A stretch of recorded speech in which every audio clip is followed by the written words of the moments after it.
Good day, my EOS friends. It's a pleasure to see you today here on the EOS Podcast. We have Lynn from BitJoy. He is the founder and CTO. He's going to tell us all about BitJoy. This is one of my favorite Dapps on the EOS blockchain right now, so I'm really excited to get into it. So, Lynn, go ahead and introduce yourself. Tell us a little bit how you got started and where BitJoy was born.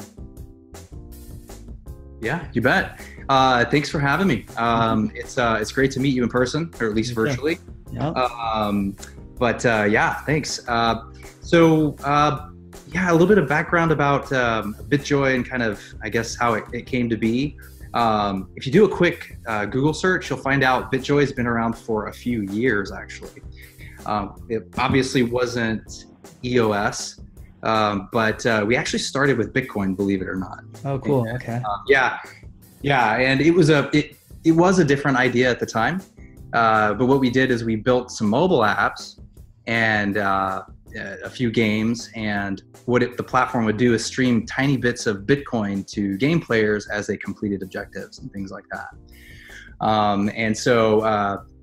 My background is games. Marshall Womack, who's our creative director, his background is games. We've worked together at different game studios, and then Sarah Krause we're all gamers, all of our team. But BitJoy has sort of been this rolling experiment with different blockchains, right? Mm-hmm. Sometimes, at least in the beginning, they're very slow and transaction fees are high. So what we found with Bitcoin is that we could get people interested in playing the games, right? And we could get people interested in earning Bitcoin, but then sending the Bitcoin was always hard because it was slow. And then especially 2015, which is sort of the time frame we were first experimenting with this, the transaction fees started to do the sort of the hockey stick, right? Yeah. So that made it really hard to do anything in real time, send Bitcoin payments or whatever. So we sort of shelved that for a while, and that was like early 2016, maybe mid 2016, and we sort of got into Ethereum, and that was cool, right? Everybody, the programmability of it and those types of things were really exciting. But you run into the same types of issues, and certainly we did. So we could build smart contracts and we could do interesting things, but you still had that gas fee, right? Mm-hmm. And you still had to, in your user experience, explain why it took 15 to 30 seconds and cost the end user some cash. So about that time, we sort of shelved it again, for those kinds of reasons. And then Steam came out. We took a break for a while. And then, of course, last year was crazy, right? And we had the announcement for EOS. And I think for Marshall and I, it really just sort of clicked. We were like, this is it, right? Yeah. This is, and we were familiar with the Steam model. In fact, we were trying to think of ways to use Steam because it was DPoS to implement BitJoy and get the transaction fees out of the way. But when EOS was announced, we were like, this is it, right? This is where we're headed. So that's sort of the whirlwind of our experimentation with BitJoy and different blockchains. Yeah, and this stuff's so new that it takes actually a lot of experimentation to kind of find that thing where the incentives actually line up and the transaction fees and everything kind of fits into place. I mean, and you look at, it reminds me a little bit of Dan doing on a different level, of course, but, doing bit shares and then finding problems with that, and then doing Steemit and then finding in Steam and finding problems with that and evolving to EOS. And it sounds like you had that journey too, Bitcoin, Ethereum, and then, EOS. So. Yeah. And it's interesting because, as a developer, and I guess I should have gone into that background a little bit, but, by trade, I'm a software developer. I've been doing it for, 18 years, something like that. I was in game. I know, right? Man, I know. You made me feel old, but it's a passion of mine. I was in game development for a long time, but with respect to what you were saying, it's like, as a developer, when you're truly trying to build something and you're in the trenches, all of the political stuff of blockchains and all of the hype and the feature sets and all the things that sort of exist at an upper level, they sort of fade away because you're writing code and you see firsthand that this is not working or it is working. And so it's that developer mentality that just with EOS, you're just like, man, this is the one, you know? This is the one where it's funny. I forgot who I was talking to last week at Blockchain Live, It's one of the Block One guys, and we were talking about that very thing. I'm not focusing on it's going to cost you a little bit of gas to receive your reward. I'm instead focusing on the great parts of the game or the DApp that make it fun for the end user, and that feels good as a developer. Yeah, definitely. And the having EOS or the blockchain kind of be behind a curtain for the user experience is the next level that we're kind of at this point, where we need them to not know or care that it's blockchain. It's just so cool that we can transfer money and, in your case, power up weapons or power up life or whatever it is to be part of the game. I mean, that's seamless. Right. It's so cool. It's so cool. Yeah. Yeah, absolutely. And I think that's been the trick all along is we don't want to talk about blockchain as much for the end user as we do, hey, here are the things you can do and here's why they're cool. Yeah, but what's in it? Finally, it's a what's in it for you as the user type of conversation, which it's been like instead like we've been taking the user and explaining all this hard stuff they have to do. It's a whole different conversation. So right. Yeah, I love that about the project. Sounds like you guys have killer experience too, which is great to see, and a passion. And this is almost a third iteration. So those are huge positives for the project. So I'm going to be following really closely. Awesome. So tell us a little bit about kind of how the mechanics work and what BitJoy actually is like. Yeah, absolutely. So what we're building is a platform that basically lets viewers of a live game stream interact in real time with the game player.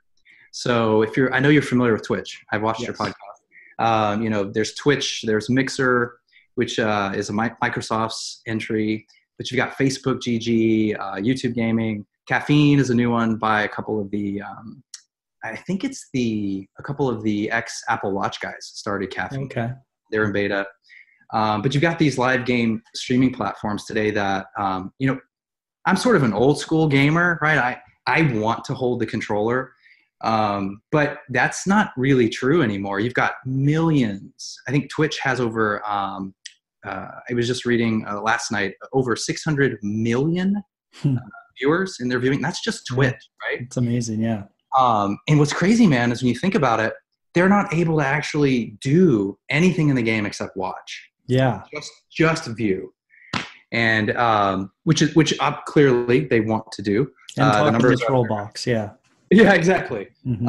But the idea that we've been kicking around for the longest time and what we're building is, what if those viewers could pull out their mobile, open the Power wallet, which is the BitJoy wallet that holds power tokens, and scan a QR code that then shows them a list of in-game items or in-game mechanics that are specific to that stream that they can participate in. They can send tokens to and charge. And so that's, for us, that's really what gives us chills. We're just like, yes, that is what we want to build. And when you start to scratch the surface of what you can do with that type of thing, it sort of hits you. It's like, wait, so what we're talking about here is potentially 100,000 people who are viewing a game actually participating in the game mechanics of that game in real time. And that's sort of the overview, sort of the mission statement that we are after. Yes, and it is something when you scratch the surface and start to understand, you go, oh wow, that is actually really big. That's so interesting. Because with Twitch, a few years ago when I heard about it, I was kind of like, I want to play video games. I don't want to watch someone play video games. Exactly. Kind of that. No, exactly. But so many people were using it. My cousin's a big gamer. He's talking about it all the time. I'm like, okay, I got to check it out. So I finally went on and kind of watched and was like, okay, there's actually some interesting stuff going on here. It's what really was stunning for me was I was watching someone play, one of the big Twitch people, and the amount of money because I believe in Twitch they can drop money, right? Absolutely. And so they're basically these people who are only watching. The only function they have to add to the game is being able to type stuff in the troll box. Right. And they're throwing $5, $10, $25, $50 like almost at a constant stream at this guy who's playing. Like they're just tipping him. And it's like insane. Yeah. And it's just like, what? This is unbelievable. I wrestled with the incentives. Like, why are they paying this person? But it was just to feel some sort of connection and appreciation for this person they're watching.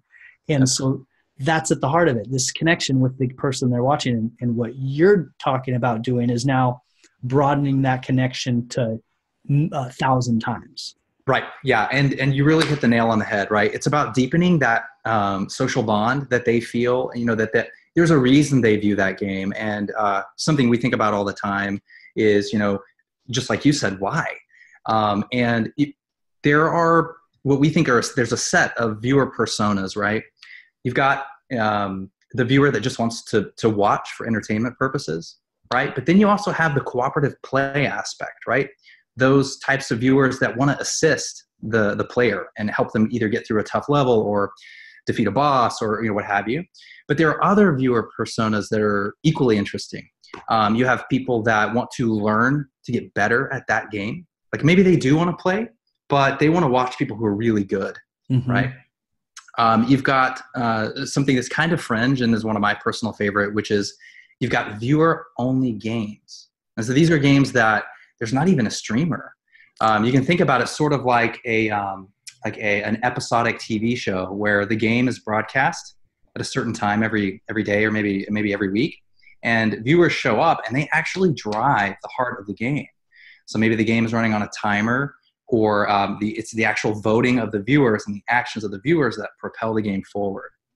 So I think that one's super fascinating. But yeah, it's really deep. It really goes deep once you start exploring the rabbit hole a little more. Yeah, and I saw that. I think that you call one of the viewer personalities, we'll call it the helper, where they want to. That's like that was the initial incentive that hit me. Is like, okay, they want to just give this guy the money, so clearly they'd love to give this guy a better sword and watch him use it. It's like right. That's a killer one.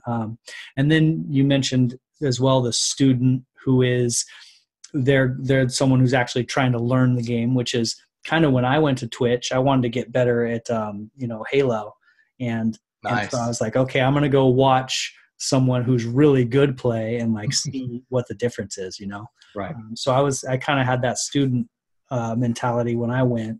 Now you mentioned something about, or in the white paper, it talks about the student being able to maybe even be handed off control of the game temporarily.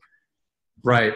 That's kind of an interesting concept. Yeah, it is. It's a pretty cool one. So that's something pretty specific to, so you have Twitch, right? Which is bought by Amazon, I think $1 billion or something crazy. And then you've got Microsoft's Mixer. And one of the things I like about Mixer is they really get this. If you go check out sort of their website, they'll talk, especially their developer SDK, they talk a lot about how they want to differentiate themselves by interactivity. Okay. So I feel like they're already catching on. In their developer SDK, they already let the streamer assign portions of the controller to a particular viewer. And that's an interesting thing to do. It's something that Mixer, I think only Mixer does.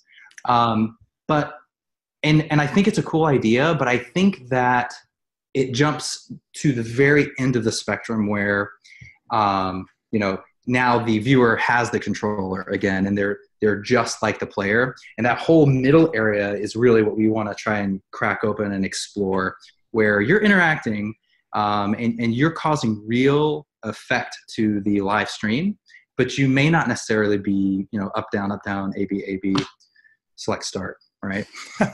You just did the contra code for 30 lives, man. Is that what it is? That, yeah. Up, down, left, right, select, start. Yeah. Select, start, right? But yeah, so I think that part's definitely interesting. But it gets a little bit away from the tokens. I think in the white paper we bring it up to showcase how sort of, hey, Mixer's already thinking about this, and they're already like interaction and actually, and probably this is too much information, but if you read their sort of like their manifesto, but it's not. It's almost like a white paper in and of itself of why they're different. The very last page talks about how they believe the future is all about interaction. And it's about letting those viewers get out of the troll box, right? And let them really get into affecting the game, the outcome of the game. And that's the part that we really identify with. Yeah, we talked about that a little bit in the white paper. Yeah. Yeah, that's great. Can you give a kind of like a real base level example of how this would work in a game, you know, so that people have like tell kind of a short story of how this would work in a game? Yeah, definitely. So I think one of the great examples, I think that's just a really easy to get. It's one that we demoed at Blockchain Live last week out in London, and people just immediately get it when they see it, is that of an in-game asset. And so what you can imagine is the game player is playing a game and their character has a sword, right? And this sword is, pick your genre, fantasy game, whatever. This sword does a certain amount of damage, has a certain visual effect to it. Anywhere in the world, a viewer who's watching that stream can pull out their mobile phone and they can send tokens to charge this sword. And the game developer has defined that, hey, when this sword receives 1,000 power tokens, for example, right, it's going to burst into flames, damage will go to triple damage, and the player will be able to use that for, say, 30 seconds, maybe a minute, right? It's all sort of configurable. And at the end of that time period, the tokens all flow back to the original contributing viewers. And that's something that I think a lot of people, it was really cool at Blockchain Live because they'd come up and they'd go, oh, okay, I get it. So you make a payment to the guy with the sword. Mm-hmm. And I'm like, kind of. If you think about it, you're sort of staking your power tokens to help him, and then they come back to you. So that's sort of the basic example. You've got this in-game asset that you can charge, defined by some game developer rule set. So would you say, so does it become a frictionless transaction for the person giving? They're not actually giving some sort of tokens, they're just lending them temporarily. Is that always the case? It is not always the case. And I think that's a really important note to hit on. So we sort of did that in the demo to show off because we love EOS and you can do that sort of thing. There are no gas fees. So, but I think it's a little more interesting when you start thinking about the way a game developer could configure that sword. Let's imagine for a minute that, well, instead of 100% of the tokens flowing back to me as the viewer that I contributed, imagine that only 99% flowed back, right? And that last 1% instead remains with the game streamer as a form of monetization for his performance with that in-game sword. And so it's like this way to, I guess, sort of micro monetize for the game streamer his skills down to the game, the sword, the instance of gameplay. And so I think that's where we really start. We just get so jazzed about the idea. Yeah, that does add a whole different layer. Really interesting. I wonder if now, is that something that you're considering the contributor or the player being able to set those percentages and those be shifting, or is that something you'd put into place? Or yeah, so there's a whole piece of BitJoy where the game developer who builds these game mechanics, they'll have a console, and we call it the portal, but it's basically a place where a game developer goes, integrates the SDK, gets an SDK, an API key, etc., and then they configure the properties of these assets. So you can imagine in this instance that the game developer is like, yeah, this sword, based off of what we are trying to do with our game mechanic and how we're trying to target viewers or players, let's have 0.5% flow back after 30 minutes. And so that whole portion of the system will be configurable by the game developer who's coming up with these game mechanics. Okay, and that makes sense because for games to be fun, the game mechanics have to be so perfectly set so that you want basically the professional setting those correctly while they're building the game, it sounds like. Yeah, I agree completely. And it's hard. Good, fun games are hard to do. And so I think that the first person that we want to empower to do that type of, or the experts, right? The people who are really building the game. I don't think that means we couldn't let the streamer have a say. That's definitely an interesting concept. But I think definitely that first low-hanging fruit is the game developer themselves. Yeah, because you can imagine at some point one of these streamers who has, 500,000 people watching them at one time, maybe they want some sort of barrier to entry to like, affecting their gameplay. And they're like, well, I'm keeping 50%, like, so, so it'll kind of weed out like these people that are trying to, just get, visibility for free. Actually, I really like that idea. Yeah. That's a fantastic idea. Yeah, well, BitJoy is such a fun project, man. It's like it makes your mind start turning. It does, and we constantly are like refocusing, right? We're constantly like, eye on target, right? There's so many ways and so many places we could take it that I think to stay focused is super important for us on those things that we. And the thing I want to mention is like we want to play this. Like we're building this because we want to be those people that get to use it. So we're constantly like, okay, what is it that we think is fun? Well, it's A, B, and a C. It's not D. That could be cool one day, but like we think of A, B, and C, right? And so we do try to refocus all the time. What type of integrations do you see this having? Because, kind of off the rip, it seems like if people are going to be able to affect the game, it's almost would be like they'd be affecting it like a one player versus a computer type of game, as opposed to some sort of match play where there's a lot of players. Is there a way that it fits with, let's say if there's, a 10-on-10 match and they all have their own kind of people helping them? Is there some way that it fits that way too? I think so. Yeah, definitely. You sort of mentioned, so integrations are an important piece of this, right? BitJoy will have an SDK for just about every platform you could imagine. And I definitely think it's through those SDKs that you would be able to define those types of parameters. Match play, any type of lobbying type of setup where, if you're familiar with Xbox, either online play, any Xbox Live stuff. And I think that comes back to the game as well. I mean, what makes sense? How many people in the lobby? What are the rules and restrictions on the interaction between those people? It'll always, I think, come back to the game context. What makes sense in the context of that particular game? Yeah. But PlayStation, Xbox, PC, mobile, all of these SDKs will be available so that developers can easily add it to their game and not worry about blockchain stuff. And that probably makes sense, right? I mean, I think a lot of people imagine that we'll have some sort of developer side integration. Yeah, and that does make sense. I mean, the only answer that makes sense there is kind of as what you're saying is that you guys are basically developing this tool, and the game developers are going to come up with all kinds of interesting ways to integrate it into the new games that they're making. It's just giving them some kind of cool interaction tool, and they'll probably come up with all kinds of crazy ideas that we haven't thought of, So kind of just going to open Pandora's box here and see what happens. Bring it. I think it'd be amazing. And, on that note, we definitely want to build games ourselves, because we are game developers at heart. In fact, that's what we were doing before Blockchain Live is we were actually bolting BitJoy into one of the games we built a number of years ago. It's a zombie-based tower defense game that we built for iOS and Android. Okay. And so like, we definitely want to build Rails, but we don't want to just build it and hope they come. We want to get out there and be like, hey, this is how you do it. Look at these games we built. And I don't believe we'll build AAA $1 million games, right?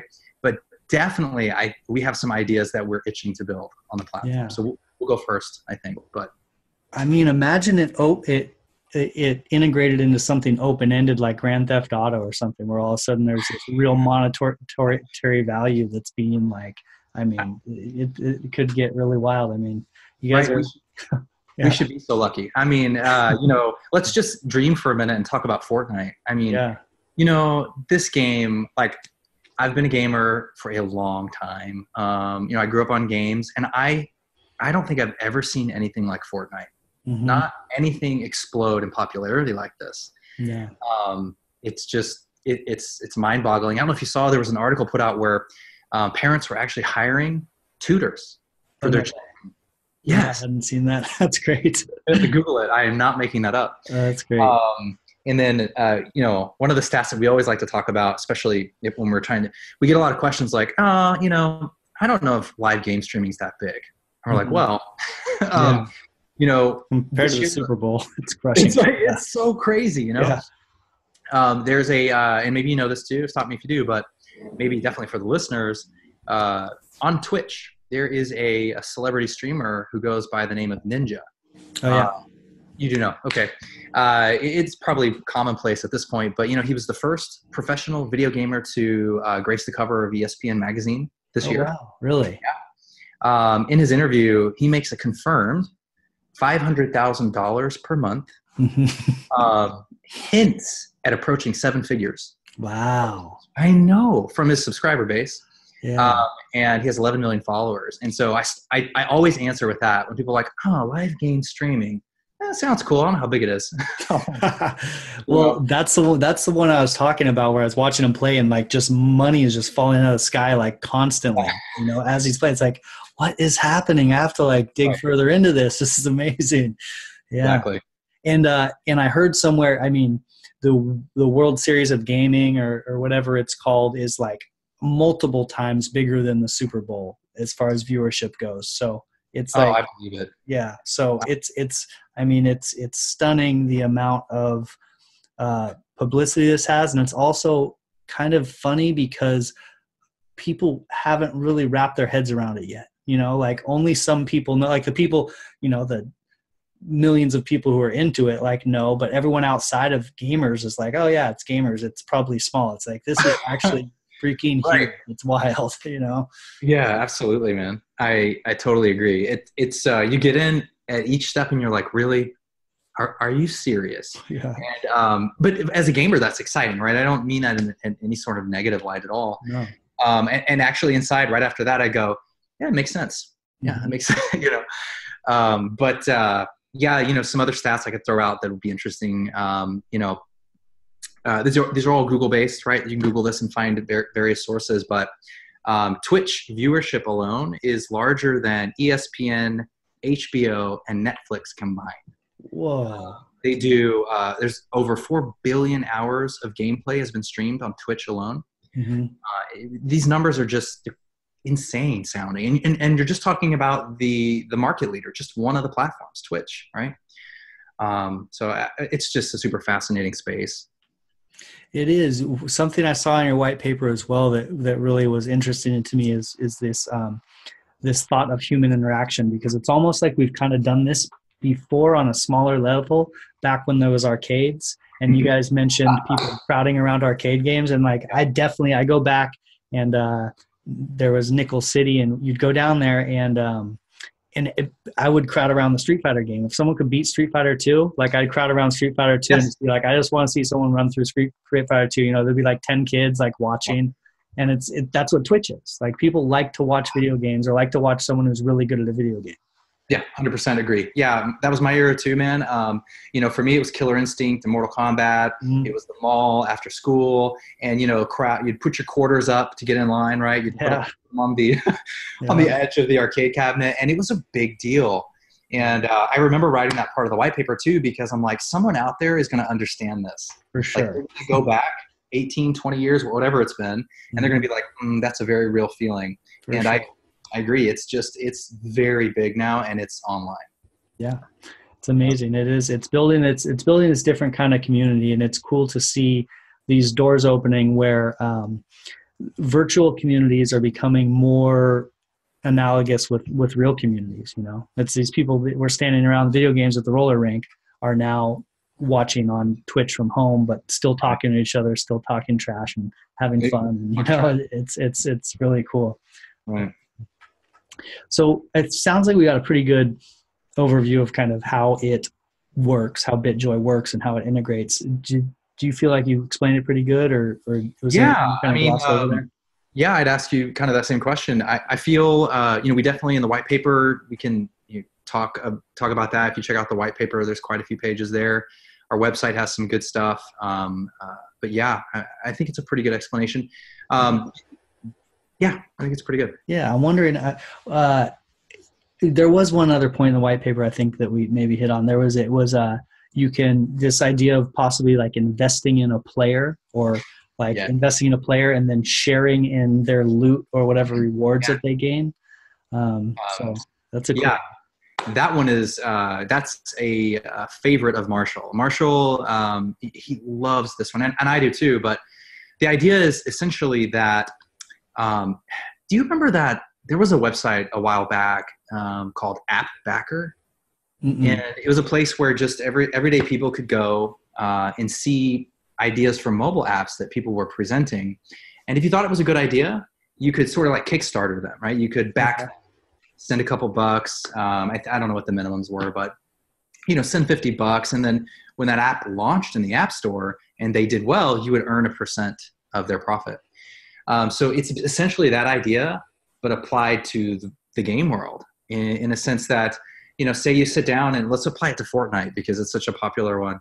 Say you sit down and you're going to watch one of these battle royale games, and I don't want to use the word wagering and voting, but imagine you power a player which is essentially backing that player, and if they win or things they collect in the game, depending on how well they do, you could earn a percentage based off of how much you backed them. I think it's super interesting. If you go back to the sword example, you could have the inverse of that as well. Say I powered that guy's sword and I was one of 1,000 viewers, but he died, or the sword broke, right? And maybe there was a cost I was aware of that if he didn't complete his mission, the sword broke, 50% of the tokens in the sword would be lost forever. I mean, it's just really interesting things. That's a little bit of a dangerous one, but it's along the lines of backing a player, just the inverse, right? So yeah, I think that idea is super fascinating. Yeah.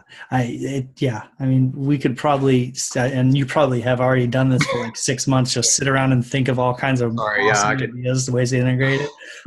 But I think that's a sign of a very valid idea. So it really, really killer project. And I'm excited to hear kind of how it continues to develop.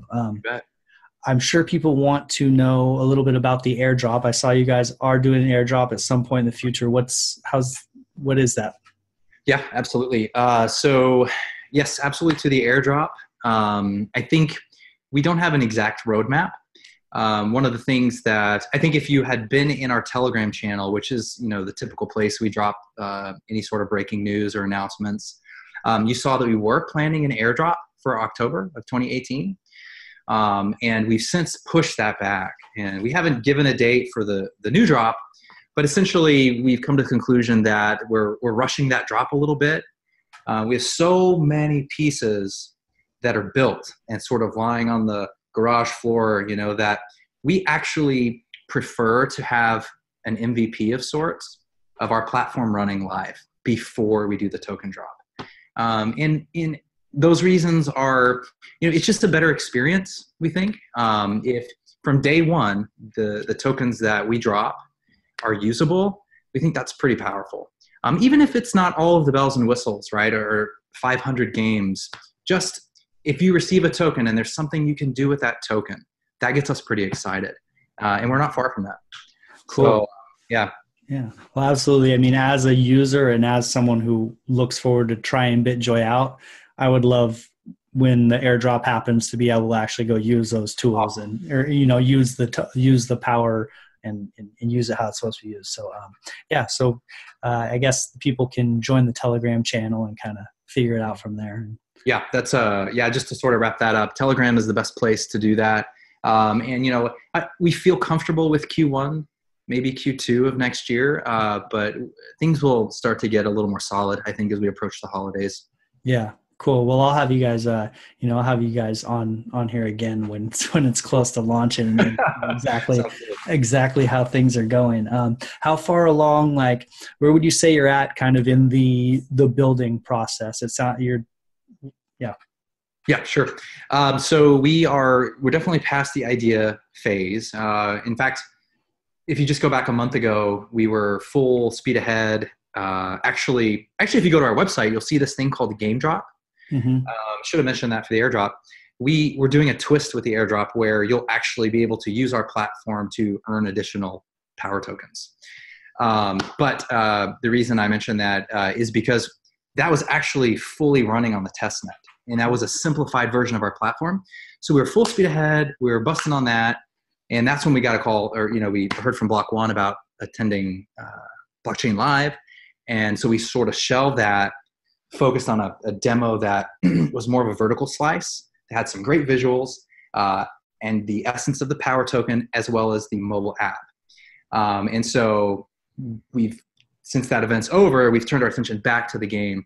So I wouldn't say that we have a full game ready to go where you can do all of the types of game mechanics we've talked about here in the podcast, but certainly a vertical slice of that you could do that'll be ready to go. And our timeline for that is probably also Q1, having that game streaming where you can actually download the mobile app.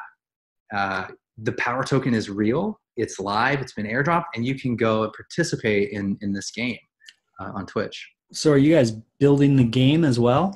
Well, the good news there is we already built the game. Okay. Some more background about me. Marshall and I actually had an iPhone company for about 5 years back in 2009. And we built a ton of apps. We built a ton of games. And so we're like, why don't we resurrect some of the bigger games that we did? They're perfect, right? Let's get them on the desktop. They're all built in Unity, right? So it's very simple to move your game around from platform to platform. And let's get BitJoy in them. Why not use some of these awesome games we built? So yeah, the answer is yes, we do. Well, that's great. And for other game developers to see a living example of one of the integrations of BitJoy, it's great, you know? I think so, yeah. A reference app or whatever. Definitely. Yeah. Wow. Well, killer. Well, this sounds like we've kind of covered the majority of everything. Why don't you kind of give whatever your final thoughts may be and where people can find you, where the best place to follow you on socials is, et cetera. You bet. Yeah. So, we're in the standard places. You can find us on Telegram. There's a BitJoy group there.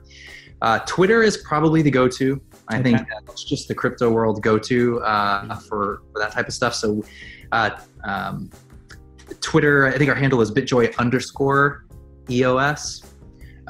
But so Twitter and Telegram really are the best places. And then, of course, our websites where we'll post information, a few tabs at the top. You can get to our white paper and also the game drop page, which has an embedded Twitch stream where you'll catch us testing occasionally. We've had people appear in there. But definitely website, Twitter, and Telegram are the three areas you can get us. All right. Well, fantastic. And you guys can find this EOS podcast by just typing in the EOS podcast and then going and downloading it on your phone somewhere. So make it happen. Well, killer project. I'm very excited about it. It's one of the ones I'm most excited about. Thank you. Yeah. It's got some great momentum. So congratulations to you, man. Thank you. Appreciate it. Yeah, we're pumped. Yeah, we want to deliver something incredible. Killer. Well, I look forward to following up with you guys and then seeing where it's at. Until next time, Mike, EOS friends, it's a pleasure talking with you all today, and great to meet you, Lynn. Yeah, thanks. Pleasure was all mine. Cheers. The money is not the prime asset in life. Time is, and your time is just